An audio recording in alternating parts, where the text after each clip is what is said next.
Check it out. Today we're trying a papaya from Norway. I mean, it's not grown in Norway, obviously, but it is bought in Norway. And I predict utter crap. So first of all, I want to say that I have had decent papaya in Norway, okay? It is certainly possible sometimes to find decent papaya in Norway.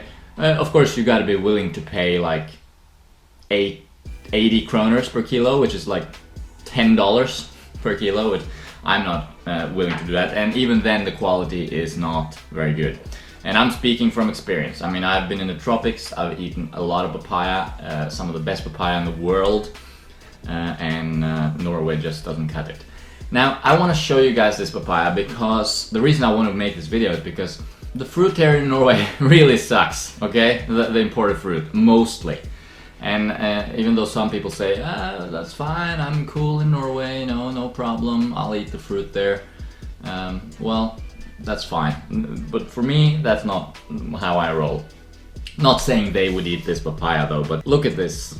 It is just, when you see this on a fruit, really mold and this kind of, it looks really old and the skin is turning hard, that sort of thing, it means it's picked too early. It's getting old, but it's still not fully ripe, which is weird, isn't it? Anyway, we're cutting into it. We are cutting into it. All right. Bam! Very small and immature. But we're gonna give it an honest review nevertheless. Let's get the seeds out. I'm not a fan of eating the seeds. It's just not my thing. I can smell the papaya though. I like that smell. Papaya is one of the fruits that I would love to have as a staple here in Norway. It's just complements the bananas really well by being, water rich. But if you want to eat papaya, you have to have good quality papaya. Otherwise, it's just too low in calories. Doesn't look like much. It should be like dark orange, and it's almost white. Anyway, let's give it a try.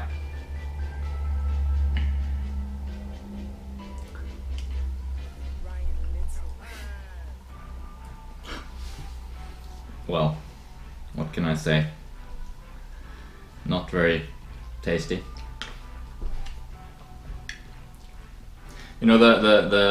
The flesh closest to the stem is always a little bit saltier, if you didn't know. Pay attention to it next time you eat a papaya.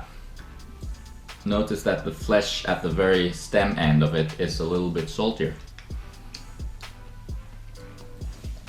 Well, it doesn't even deserve to be called a papaya, to be honest. But here's the thing with fruit. I think a lot of people that aren't eating a fruit-based diet, people that are not eating a lot of fruit, they wouldn't have the same experience as I have today. Because first of all, here in Norway, for example, people are used to crappy fruit. Okay, they grow up with it, like I did. They don't know any better. I've been to the tropics, I know better. I've tried, my taste sensors, my taste buds are calibrated to high quality fruit.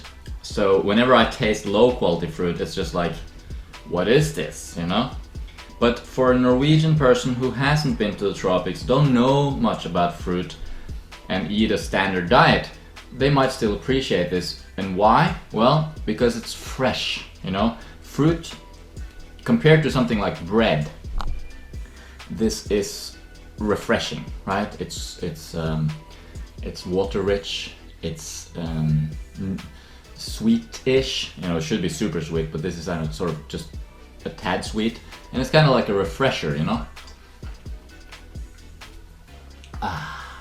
that kind of thing. And that's fine. So most people probably wouldn't complain too much about this papaya. But here's the thing: when you tell those people, yeah, so I'm eating a fruit-based diet, or even worse in their mind, I'm eating a fruitarian diet. Yeah, I lived off papayas for 2 weeks in Thailand. Their mind just goes like, what? You lived on this for 2 weeks, doesn't it get boring? I'm sure most of you guys eating fruit-based diets have heard that question. Isn't it boring? It's boring in their mind because this is what they call fruit. It's not disgusting, but it has no taste almost. It has no sweetness whatsoever, almost.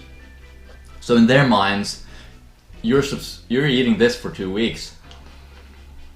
And not only is it boring, if you had to eat this for 2 weeks, but it would also not be calorie sufficient. So you would obviously not get enough fuel and you would lose weight and all that stuff. And that's actually part of the reason why most fruitarians lose a lot of weight initially.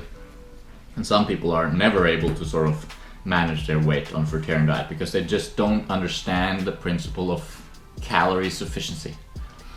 Anyway, crappy papaya for sure.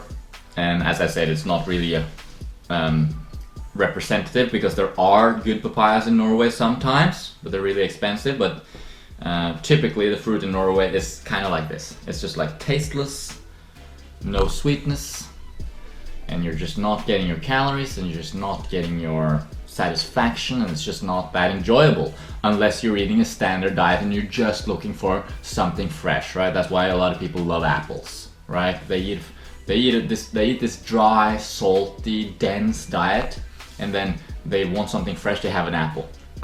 Crisp and fresh, right? It offers them something very different.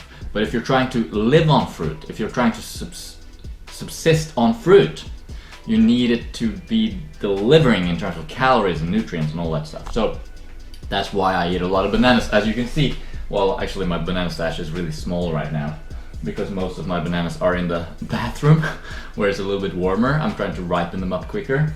And of course, if you want to learn about how to do that and why it's a good idea to have it in the bathroom and how to ripen bananas, etc., you should check out my book, The Little Banana Book. I'll put a link to it here. And anyway, so that was my little appetizer. Now I'm gonna make a banana smoothie. I just went for a run, filmed a video even on my run. You can check out my running channel here.